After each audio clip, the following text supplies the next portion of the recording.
सङ्काशं काश्यपेयं महाद्युतिं तमोरि सर्वपापघ्नं प्रणतोऽस्मि दिवाकरम्।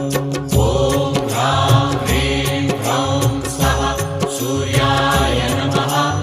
ॐ ह्रां ह्रीं ह्रौं स्वः सूर्याय नमः। जपाकुसुमसङ्काशं काश्यपेयं महाद्युतिं तमोरि सर्वपापघ्नं प्रणतोऽस्मि दिवाकरम्।